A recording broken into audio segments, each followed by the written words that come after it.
예, 검찰이 그제죠. 문재인 전 대통령의 딸인 문다혜 씨 자택을 압수수색했죠. 그런데 검찰이 이 다혜 씨의 압수수색 영장에 문 전 대통령을 피의자로 적시한 것으로 알려지고 있습니다.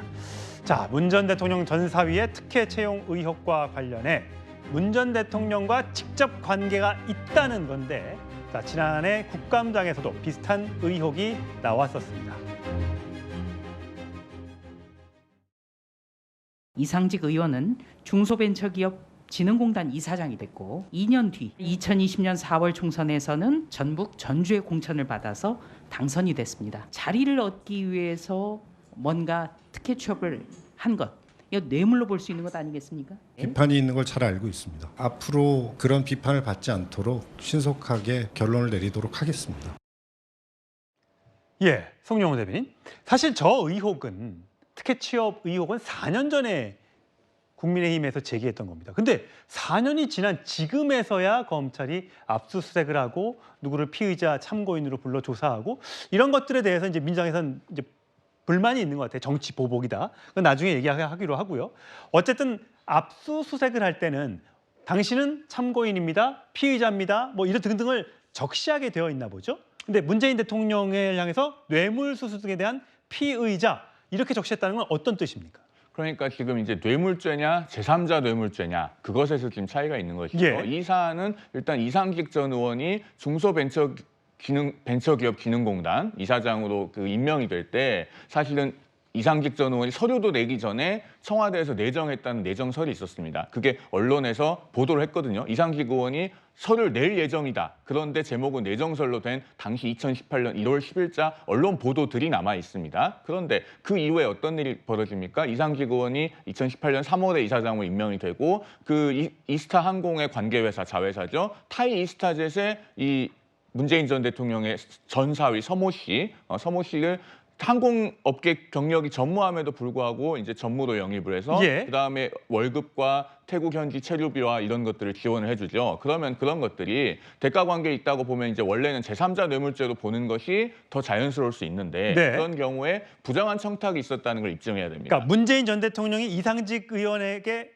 뭔가 부정한 청탁을 들었어야 된다. 그렇습니다. 이상직 전 의원이 문재인 전 대통령에게 부정한 청탁을 했다는 것을 입증을 해야 되는 예. 그런 문제가 있는 것이죠. 제3자 뇌물죄는. 예. 반대로 이제 뇌물죄로 보면 부정한 청탁을 입증하지는 않아도 됩니다만 받은 주체가 문재인 전 대통령 본인이 아니고 지금 사위 서모 씨잖아요. 예. 그런데 이 연결고리를 이어주는 것이 뭐냐면은 문재인 전 대통령 부부가 원래 딸 다혜 씨 부부에게 생활비를 지원해주는 관계였다는 예. 겁니다. 그런데 그렇게 생활비를 주다가 이제 태국의 그 전 사위가 취직을 하면서부터는 생활비를 안 주게 되었다면 이것은 실질적으로는 문재인 전 대통령에게 뇌물이 간 것과 마찬가지로 평가해야 되지 않느냐. 그 부분은 경제 공동체란 그 개념을 제가 지금 입증해야 되는 거죠? 그렇습니다. 제가 지금 그 말씀을 드리려고 하는 건데 그래서 검찰에서 어떤 경제 공동체 이론이나 이런 것들을 염두에 두고 있는 것이 아닌가 하는 것이 저 압수수색 영장에 적시된 피의 사실의 내용이라고 봐야 됩니다. 그렇군요. 지금 어쨌든 타이 이스타젯의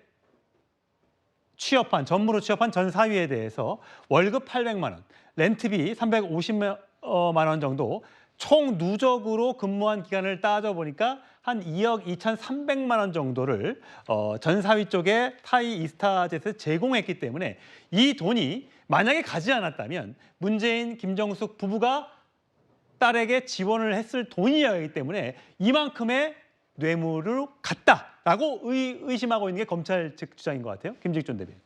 좀 전에 그 영상에서 조수진 의원이 작년에 이렇게 주장했다고 해요. 자리를 얻기 위해서 뭔가 특혜를 준 거 아니냐? 예. 그러면 이상직 전 의원이 이스타 항공의 회장입니다. 그리고 전직 국회의원까지 했어요. 과연 중소벤처기업진흥공단, 소위 우리가 중진공이라고 하는 이 이사장 자리가 얼마나 대단한 자리인지 몰라도 이 자리 하나 얻기 위해서 과연 이렇게 본인이 거기 어떤 기업을 운영하고 있고 한 사람이 뭔가 이 자리를 얻기 위해서 그랬다? 또 하나, 지금 방금 전에 말씀 주셨습니다만 그 문다혜 씨의 부부에게 생활비를 지원했는데 예. 그만큼이 뇌물이다. 그러면 예를 들어서 제가 제 자녀에게 그 생활비를 주고 있었는데 제 자녀가 취업을 했습니다. 근데 그러면은 그 취업한 회사의 회장이 그러면은 저한테 뇌물 준 겁니까? 이런 논리가 굉장히 궤변적이다. 지금 이 문다혜 씨에 관련된 얘기가 이 사건의 원래 핵심이 아니었어요. 이 핵심은 뭐였냐 하면 이상직 전 의원과 또 이 그 전 사위인 서모 씨가 어떤 이 특혜 채용의 비리가 있는 거 아니냐 이것이었는데 사실 지금 까보니까 결론은 대통령을 직접 문 대통령을 직접 겨냥한 빌드업 아니었냐. 결국은 문 전 대통령을 처음부터 겨냥하고 그 관계를 이렇게 옥조와 오다 보니까 말씀하신 것처럼 제3자 뇌물죄도 적용해보고 이것도 해보고 했는데 다 안 되니까 그냥 이거저거 안 되니까 다 그냥 고리 하나 묶어가지고 뇌물죄로 가자. 이렇게 지금 가고 있는 거 아니냐. 이거는 문 전 대통령에 대한 모욕적인 부분이고요. 예. 지금 이런 관계를 통해 가지고 어떤 이 국정의 난맥상이 덮여지지 않는다 이런 말씀 드리고 싶습니다. 송영원 대표님. 그 이상직 전 의원이요, 중진공 이사장 자리에 욕심을 냈겠냐라고 하시는데, 이상직 전 의원은 문재인 정부에서 그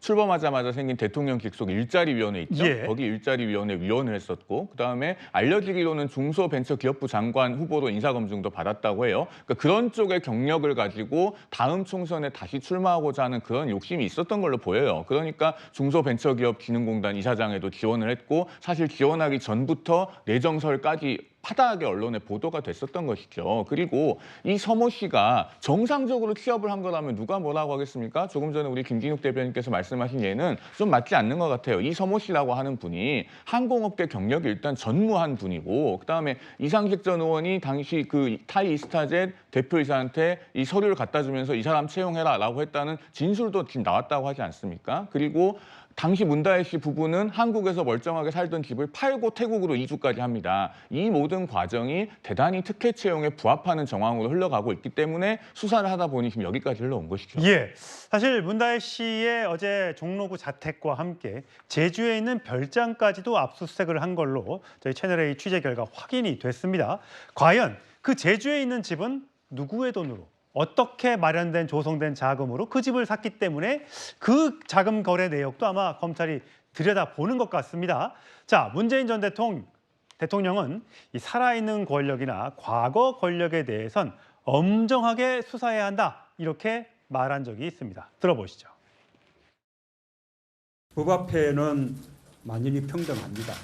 성역이 있을 수 없습니다. 대통령도 범죄 행위를 했다면 당연히 수사받아야 하고, 또 퇴임 후에 불기소 특권이 없어진다면 그때는 또 엄정한 법의 심판도 받아야 할 것입니다. 검찰의 수사는 살아있는 권력에 대해서나 과거의 권력에 대해서나 또는 검찰 자신이 관계되는 그런 사건에 대해서나 항상 엄정하게 수사되어야 하고 또 공정하게 수사되어야 되는 것이죠. 예, 문재인 정부 들어서 계속 4년 넘게 이어져왔던 적폐청산 수사에 대해서 국민의힘에서는 굉장히 반발을 했었고, 이제 또 반대로 되다 보니까 또 상황이 역전된 그런 상황인데, 어쨌든 오늘 전주지검에서는 수사라는 건 물 흐르듯이 가는 것이라 종결 시기를 정해놓고 할 수 있는 것은 아니다. 법과 원칙에 따라 절차대로 신속하게 마무리할 것이다 라고 얘기했습니다. 당시에 전주지검에서 수사를 담당했던 이창수 지검장이 지금은 서울중앙지검장으로 와 있기 때문에 이 사건이 결국 기소를 하게 되면 서울중앙지검으로 올라올 가능성도 있어 보입니다. 아직까지는 누구 지금 현재는 피의자로 적시는 됐습니다만 문다혜 씨 조사도 해야 되고요. 문재인 전 대통령도 어쨌든 조사를 하고 나서 기소 여부를 그때 가서 결정하는 거고, 그다음에 재판 유죄 여부는 아직도 먼 얘기이기 때문에 아직은 알 수 없는 상황입니다. 하여튼 검찰은 아까 말씀드렸던 것처럼 뇌물죄 2억 2천만 원을 문재인 전 대통령이 직접 뇌물을 받은 걸로 보고 의심을 하고 조사를 벌이고 있다, 이렇게 말씀을 드리면서요. 이재명 대표, 여기에 대해서 오늘 여야 대표회담에서 이런 언급을 했습니다. 들어보시죠. 정치라고 하는 게 죽고 죽이는 전쟁은 아닙니다. 상대도 일정 정도를 얻고 나는 그보다 좀 더 얻겠다, 또 다른 것을 얻겠다, 이렇게 하는 게 정치죠. 그런데 최근에 이 전 정권에 대한 정치 보복이라고 볼 수 있는 그런 과도한 조치가 좀 많아지는 것 같습니다. 이런 것들이 결코 실정이나 또는 정치의 실패를 덮지는 못한다라는 말씀 드립니다. 예, 대통령이 여당이 어떤 실정을 덮기 위해서 전 정권 수사를 하고 있다. 정치 보복이다라고 이재명 대표가 생각하고 있는 것 같습니다. 이 관련된 내용은 여야의 반응은 제가 다음 주제에서 또 자세하게 짚어볼 테니까 거기서 같이 한번 확인해 보도록 하시죠.